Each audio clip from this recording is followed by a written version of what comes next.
Topic News avec Franck Ramasson, directeur de publication du groupe Ultima Media, comprenant les journaux Les Nouvelles, Tarach et Courrier de Madagascar.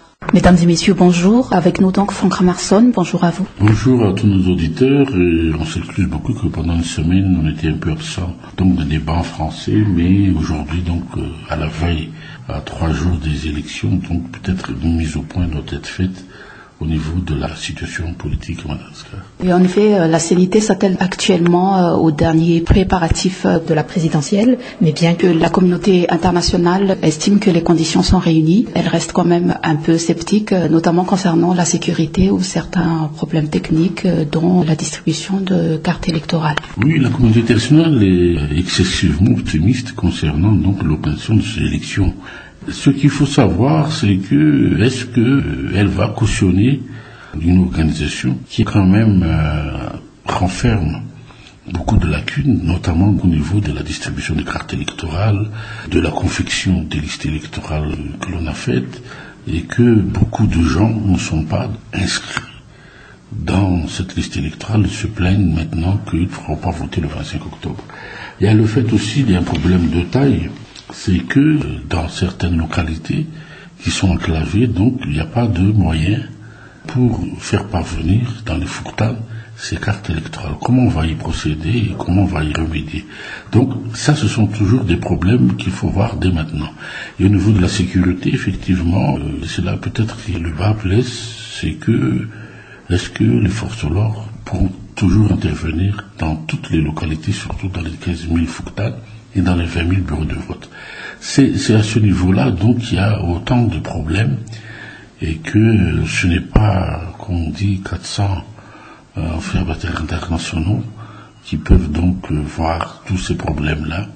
Mais on verra au fur et à mesure donc de la collecte des résultats si irrégularité il y a eu, si, je dirais aussi, lacunes et défaillances ont été constatées dans la collecte des résultats dans les districts, et notamment pour l'acheminement des résultats de vote ici en Tananarive pour la publication des premières tendances des résultats. Parce que je suis assez sceptique quand la CENI dit que dans les 10 jours, on aura donc les résultats. C'est quand même assez étonnant, vu l'éloignement des localités, et vu aussi que Madagascar fait quand même 590 000 km², et que je ne pense pas que des hélicoptères pourront faire la navette dans tous les 20 000 bureaux de vote ou dans tous les districts pour donc acheminer tout cela ici à Tananarive.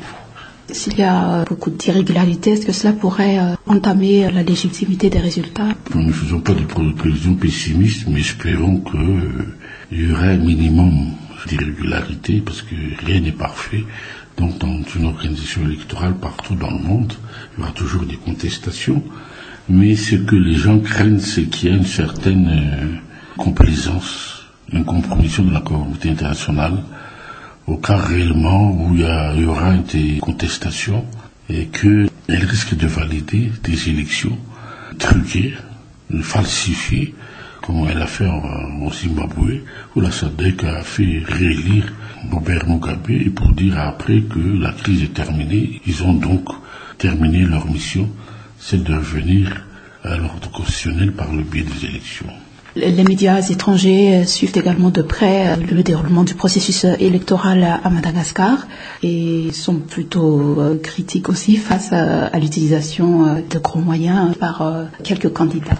Oui, ce que on a remarqué quand même, c'est qu'il y a une certaine tendance dans les médias étrangers, on voit ça dans les médias régionaux, à Mayotte ou à La Réunion, ou bien même sur les grandes antennes françaises, à ce qu'on veut bipolariser cette élection en mettant en avant le candidat de l'État, Erason Armapian, et le candidat de Marc Ravalman, comme quoi donc ce sont les deux favoris des élections. Donc il n'y a aucune objectivité dans la manière de traiter ces élections, parce qu'il y a 33 candidats, et on a vu, vous l'avez vu dans l'émission de télévision, qu'il y a 5 ou 6 favoris qui ont à peu près les mêmes moyens.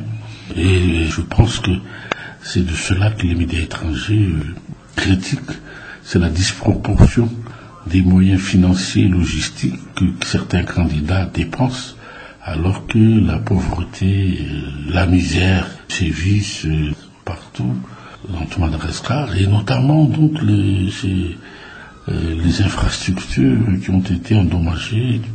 Donc les routes ne sont plus entretenues, et on va le sentir ça pendant la collecte des résultats, et même maintenant pendant donc la distribution des cartes électorales, comme je dis, dans des localités éloignées.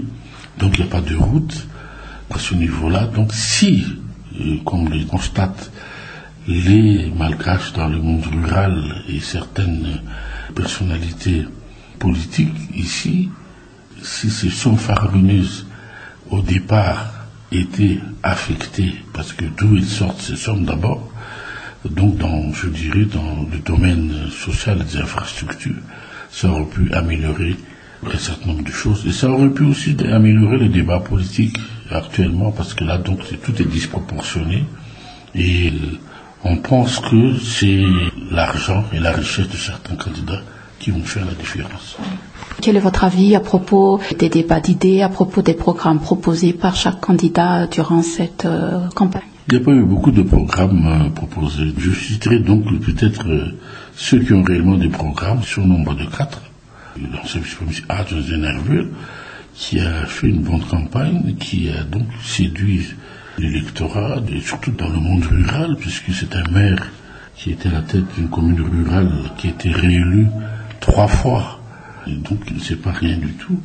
Il y a aussi la dame Sarah Georget, qui a aussi donc présenté un programme crédible. Et troisièmement, il y a Pierrot Razonafé, qui a donc donné sa vision de la future société malgache.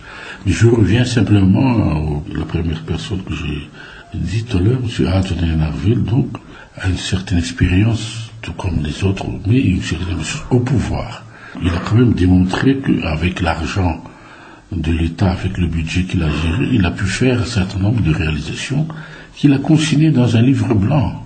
Et puis, en voyant bien son programme pour la restauration de l'État de droit, je dirais aussi la création de notre corps de justice pour que l'impunité soit maintenant bannie, et que quand quelqu'un dit ouvertement qu'on peut demain juger un président de la République, je crois que c'est déjà une avancée pour un pays comme le nôtre, où la justice n'est pas du tout indépendante maintenant.